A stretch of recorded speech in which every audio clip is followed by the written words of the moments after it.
Welcome to another edition of Lakers Roundtable. I'm Mark Medina with the LA Times Lakers blog, and we're bringing in a guest that is certainly going to bring a lot of Hollywood star power when he attends the Lakers-Nuggets game on Friday at Staples Center. So, of course, we're talking about none other than Benjamin Hochman with the Denver Post, who covers the Nuggets for that newspaper. Benjamin, how you doing?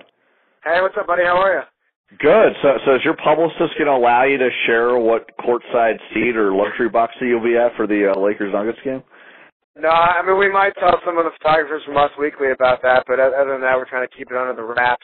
I don't know if your listeners will see a photo of me, but I would say a brilliant mustache, a astounding mustache, and I kind of look like numerous handsome celebrities, notably Gallagher and Ron Jeremy.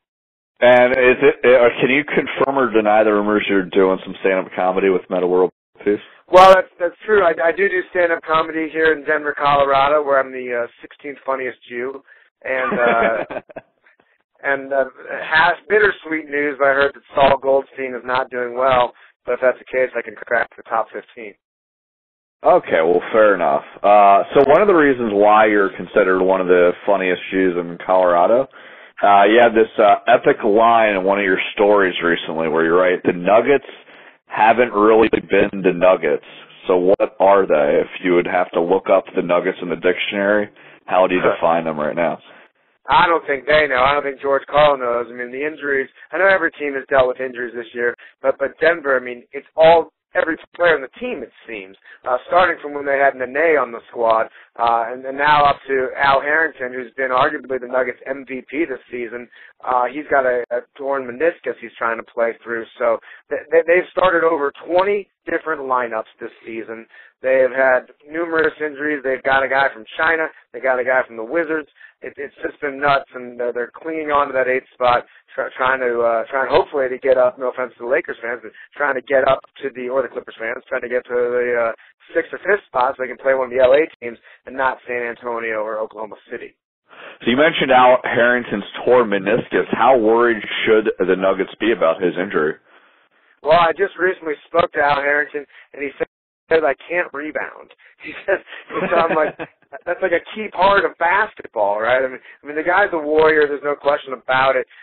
He's a leader in the locker room. He's been a very inspirational player for Denver this season. But if he can't go, he can't go. But he's at least going to try it in the coming games and see what he can provide. But he averages close to 15 points per game and has been a key guy off the bench, arguably the second best bench player in basketball this year. You mentioned this guy from Washington. I think his name's JaVale McGee, right? How's he fitting in with you guys?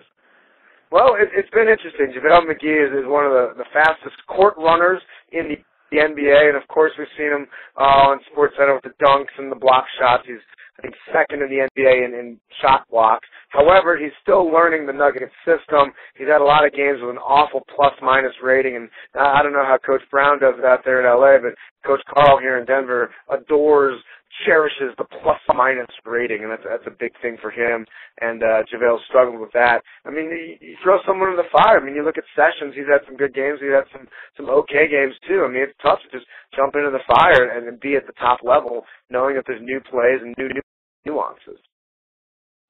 Now, you mentioned something interesting about JaVale McGee. I didn't realize that he has exercise-induced asthma. How does he go about kind of going through that? Yeah, he takes 3 different inhalers during the day, and he has talked about how at times he's had to get new medication in the past year, in fact, because it constantly affects him, and he's definitely fighting through that. It's fascinating to watch him before the game. He takes the sprays, and the trainers attend to him, and then there he is leaping and jumping higher than anybody in the gym. He's definitely fun to watch, but he's definitely fighting through this as well. Yeah, but he says that when he plays in L.A., he breathes great. So would we expect him to have a good outing against the Lakers? That's right. I did say that. I thought that was interesting because I figured that the asthma would affect him here in the altitude of Denver, Colorado, and then out west. But he says he breathes worse out east, so he's excited about coming out to play L.A. 4 times a year. I like to say that's a testament to L.A.'s efforts in cleaning up the smog as well. I think that's fair. That's fair. So another thing you noted is Ty Lawson has kind of been inconsistent consistent this season. What kind of accounts for that? He's had a fascinating season. There's no question about it. There have been stretches, and as Kobe Bryant well remembers, there have been stretches where Lawson's been one of the best point guards in the conference. In fact, he won Conference Player of the Week, of course, beating out Kobe Bryant, who arguably deserved it that particular week. But Lawson also has had some difficulties from a leadership standpoint. Basically, when you think of Ty Lawson, when our listeners should think of Ty Lawson, they think of a little guy zipping up and down the court, penetrating and passing. Well, it's very simple. That's Ty Lawson at his best. But in the half-court offense, there's been many times where he's slowed the game down to a fault, and he defers too much, and he doesn't take the shot as often as needed. And that's something that's definitely been frustrating for Coach George Karl and the staff. But again, let's not forget, this is Ty Lawson's first full season as a starter in the NBA. Right. And so when it's all said and done, and everyone enters the playoffs, I'm going to borrow a line here from Eminem. Do you think the real Nuggets will stand up? They would hope so. I mean, Danilo Gallinari is one of the better players on the team. He averages about 15 points per game, similar to Harrington. Well, he just got back from his injury, and so they were hoping that the team would be healthy heading into the playoffs, and indeed the real Nuggets would stand up. But now with this Al Harrington stuff, I mean, he's a key guy on the team, even though he comes off the bench. I mean, just another question mark in what George Karl calls a knuckleball season. So we're talking with Benjamin Hochman, the Denver Post Nuggets beat writer. You can follow him on Twitter at Nuggets News, and of course, read Us Weekly, and you'll read all about his, courtside seat arrangements at the Lakers Nuggets game. So this game that we're entering with the Lakers and Nuggets is the third time this year that they've met. Lakers have gone 2-1 in that series so far. Are there any things in particular you're looking for in this game that would kind of give you a better gauge on how Denver might fare against them should they meet in the first round? Yeah, well, I'm very fascinated to watch Sessions if he's going, and then see how he matches up with Ty Lawson and Aaron Aflalo and some of the Nuggets guards, because that's a new face that Denver will face. And then of course Bynum, he's had some huge games against Denver this year, notably from a rebounding standpoint. And the Nuggets have kind of had a revolving door of big men, starting with Nene and then Timofey Mozgov. That was your starting front court when the season began. Now they start JaVale McGee and Kenneth Faried, the rookie from Morehead State, and this guy Kosta Koufos, who I call Sandy Koufos because his last name is spelled Koufos. He's been coming off the bench and providing some energy too. So who knows who's going to be out there against Bynum and the other LA bigs, but Denver's hoping that they can slow him down a little bit. Should they meet in the first round, how do you think that would fare? It'd be great for me. I got a lot of buddies in LA. I love the rest of them. I think it'll be a good series. There's no question about it. I mean, I don't want to ruffle feathers out there, but I mean, clearly the Lakers have proven to be more vulnerable this season than in seasons past. And there's still a fantastic team, and I think a healthy, focused Lakers team could even challenge Oklahoma City or San Antonio. But right now there's some question marks, and I'm not saying Denver would win the series, but I think it at least would be a series. So you think, Lakers in 6 games, or what would you put it at? Yeah, I mean, maybe Lakers. Yeah, I'd say Lakers in 6. Definitely. That's a good one. Now, what's interesting is, obviously Kobe's, going through his shin injury and all that, but in past games, there has been cases where, Aaron Aflalo has made Kobe really work hard for his points. What has he done there?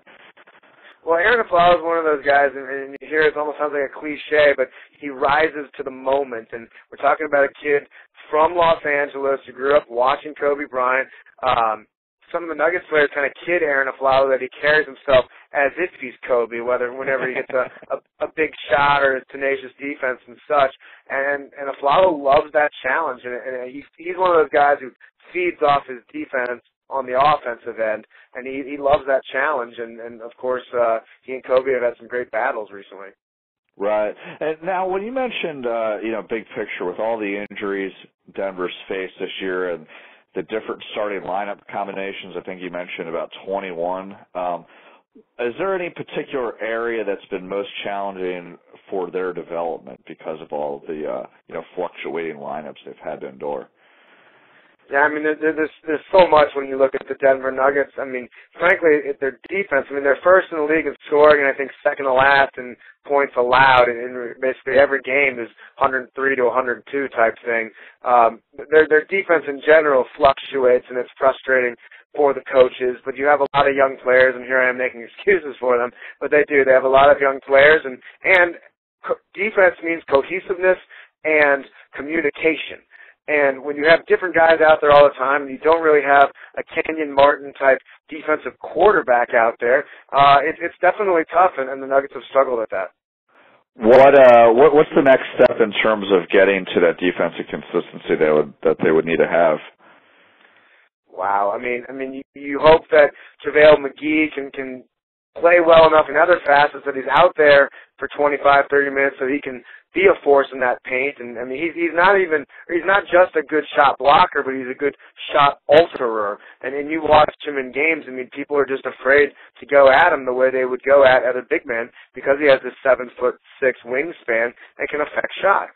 So that's what you hope for, and then you hope guys like Aflalo can change the complexion of a game with defense, and other guys play better, notably Ty Lawson, guys that are going to be out there for key minutes. We're talking with Benjamin Hochman, the Denver Post Nuggets beat writer, and Benjamin, you don't just write about the Nuggets. Sometimes you write about the NBA, and you're one of the few media members that have really given the San Antonio Spurs some attention for how well they've done this season. What's impressed you about them? Yeah, I had some fun with my column the other day, basically saying that I think I'm looking at it in front of me. But I think it said something like, if Kate Upton had a homely older sister who was maybe like a podiatrist but could still rock a swimsuit like her sis, that would be the San Antonio Spurs. I mean, you look at the Lakers and of course Oklahoma City and Miami. These are sexy teams. These are hot teams in basketball. And here we are again. This happens almost every year. The San Antonio Spurs they're boring. They're dull, whatever. But they're always, or pretty often, at the top of the Western Conference. And they're doing it with defense. They're doing it with a mix of savvy, smart veterans and a couple young guys, too. And, I mean, the constant, of course, with that coach, my goodness, I mean, you could argue that guy deserves to be Coach of the Year, the way he handles that, because in this lockout-shortened season, it is tough to manage the minutes of older players, knowing that they need the rest, but also knowing you got back-to-backs and back-to-back-to-backs. So give credit to Pop there, and I don't know if the Spurs can beat the Thunder, but you got to give them credit for even being this high up in the West. And of course, let's not forget who won the championship the last time there was a lockout-shortened season.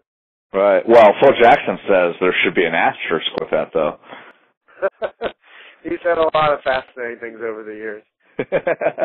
Now, we've talked earlier about possibly the Lakers and the Nuggets being in the first round, but as you noted, there's possibility maybe the Nuggets could meet the San Antonio Spurs or the Oklahoma City Thunder. Which one of those two teams in the West do you think would be more difficult for the Nuggets?